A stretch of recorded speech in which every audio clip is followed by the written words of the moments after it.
بسم اللہ الرحمن الرحیم. I am Joseph Fernandez, working in a call center. میرا سوال آپ سے یہ ہے کہ مجھے کئی دوست ملے جن میں سے کچھ سیاہ ہے اور کچھ سنی. جیسے آپ نے کچھ دیر پہلے بتایا کہ جو انسان مانتا ہے کہ اللہ ایک ہے اور محمد علیہ السلام آخری پیغمبر ہیں تو میں مانتا ہوں اس بات کو. تو اگر میں یہ کہوں کہ میں مسلمان ہوں تو یہ جھوٹ نہیں ہے.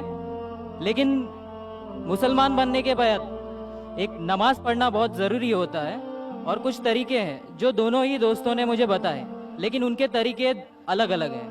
تو مجھے یہ سمجھ میں نہیں آیا کہ کس کا طریقہ میں اپناؤں کیونکہ دونوں ہی اپنے طریقوں کو صحیح سمجھتے ہیں. بھائی صاحب نے سوال کیا کہ اگر اللہ ایک ہے اس میں ماننا ہے اور محمد صلی اللہ علیہ وسلم پیغمبر ہے تو میں مانتا ہوں تو اس طریقے سے مسلمان ہوں میں. لیکن میرے دو دوست ایک شیعہ ایک سنی اور مسلمان بننے کے لیے نماز پڑھنا ضروری ہے تو کس طریقے سے نماز پڑھوں؟ بھائی صاحب آپ کہتے ہیں کہ اللہ ایک ہے, آپ مانتے ہیں کہ اللہ کے پیغمبر محمد صلی اللہ علیہ وسلم آخری پیغمبر ہے, تو آپ نے کہا کہ کس طریقے سے نماز پڑھوں. یہ شیعہ سنی جو آپ نے پوچھا, آپ جب قرآن پڑھیں گے قرآن میں نہ شیعہ ہے نہ سنی ہے, قرآن میں نہ شیعہ ہے نہ سنی ہے. قرآن شریف میں کہا گیا ہے سورہ عمران میں سورہ نمبر 3 آیت نمبر 103 میں وَاعْتَصِمُوا بِحَبْلِ اللَّهِ جَمِيعًا وَلَا تَفَرَّقُوا, کہ آپ آپس میں اکٹھا ہو کے اللہ کی رسی کو مضبوطی سے پکڑو. اللہ کی رسی ہے قرآن اور صحیح حدیث. تو آپ دیکھیں قرآن میں کیا لکھا ہے اور اللہ کے رسول کے صحیح حدیث میں کیا لکھا ہے. تو جو بھی آپ سے کچھ کہتا ہے اگر قرآن اور صحیح حدیث کے مطابق ہے آپ اس کی بات مانو. جو ذاکر کہتا ہے وہ بھی کچھ اہم نہیں اسلام میں, ذاکر اسلام میں زیرو ہے. جو ذاکر کہتا ہے وہ بات ماننا ضروری نہیں, لیکن جب میں قرآن کا حوالہ دیا تو آپ کو قرآن کی بات ماننا فرض ہے. جب میں صحیح حدیث کا حوالہ دیا تو آپ کو صحیح حدیث کی بات ماننا ضروری ہے. تو اسی لیے کوئی بھی شخص کچھ کہتا ہے اگر اختلاف ہے اس میں تو پھر سے رجوع ہو جاؤ قرآن اور حدیث کے پاس, کیونکہ قرآن میں لکھا ہے سورہ نساء میں سورہ نمبر 4 آیت نمبر 59 میں ورس نمبر 59 میں اطیعوا اللہ واطیعوا الرسول, اللہ کی اطاعت کرو, اللہ کی بات مانو اور اللہ کے رسول کی بات مانو. اور وہ لوگ those who have been charged with authority, جو الامر ہے, وہ لوگ جو آپ کے امیر ہے. لیکن اگر ان میں اختلاف ہے پھر سے رجوع ہو قرآن و حدیث کے پاس, اللہ اور اللہ کے رسول کے پاس. تو اگر دو شخص دو عالم کوئی بھی اگر اختلاف ہے آپ پھر سے مڑو اللہ اور اللہ کے رسول کے پاس, قرآن اور صحیح حدیث کے پاس. پھر دیکھو کہ کون سا دوست, کون سا مسلم, کون سا عالم, کون سا مولانا قرآن اور صحیح حدیث کے مطابق کہہ رہا ہے. آپ سمجھے؟ تو اس سے پتا چلے گا کہ کیا صحیح ہے. آپ بولتے ہیں کہ نماز پڑھنے کے طریقے میں اختلاف ہے, شروع میں کم از کم جو یکساں ہے وہ تو شروع کرو. اختلاف وہ تھوڑا ہے, نماز کے طریقے میں اختلاف وہ تھوڑا ہے, جو یکساں ہے وہ تو شروع کرو. اگر آپ مسلمان بننا چاہتے ہیں تو اتنا وقت کیوں لے رہے؟ خالی نام کے مسلمان ہونا ضروری نہیں ہے, وہ کوئی فائدہ نہیں. عملی طور پہ مانو کہ اللہ ایک ہے, اس کی عبادت کرو اور آخری رسول محمد صلی اللہ علیہ وسلم پہ ایمان لاؤ. اور اس کے بعد پھر تحقیق کرو آپ کے دو دوست لوگ جو بول رہے قرآن سے کون میچ کرتا ہے, صحیح حدیث سے کون میچ کرتا ہے. کیونکہ اللہ کے رسول فرماتے صحیح بخاری کی حدیث ہے اس طریقے سے نماز پڑھو جس طریقے سے آپ نے مجھے دیکھا. تو جو صحیح حدیث سے ثابت ہے قرآن اور صحیح حدیث سے اس طریقے سے نماز پڑھو. لیکن اگر 19-20 فرق ہے کم از کم جو یکساں ہے وہ تو شروع کرو. اختلافی باتوں پہ تحقیق کرو, انشاءاللہ پتہ لگ جائیں گا آپ کو کیا صحیح ہے. تو انشاءاللہ ابھی آپ صرف نام کے مسلمان مت نہ ہو, عملی طور کے اوپر مانو کہ اللہ ایک ہے اور اللہ کے رسول محمد صلی اللہ علیہ وسلم آخری پیغمبر ہے. Sorry. After we conclude the session, 2 people will get a chance to hear Dr. Zakir. If you want to hear the answer, and those who want to hear can stay back, others can go. Yes, Mr. Bade. Hari Om to Hindus, Jai Jinendra to Jains, Salam Alaikum to Muslim Bhai. Walaikum Assalam. Request to Dr. Zakir, I have all the answers of all your 20 questions, but that will not allow.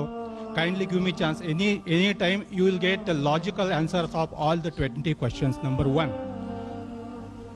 Now, all the religions they follow the God. God is Almighty. Now that means one should follow His rules also. Now what is given by the God? The rules formed up by the God.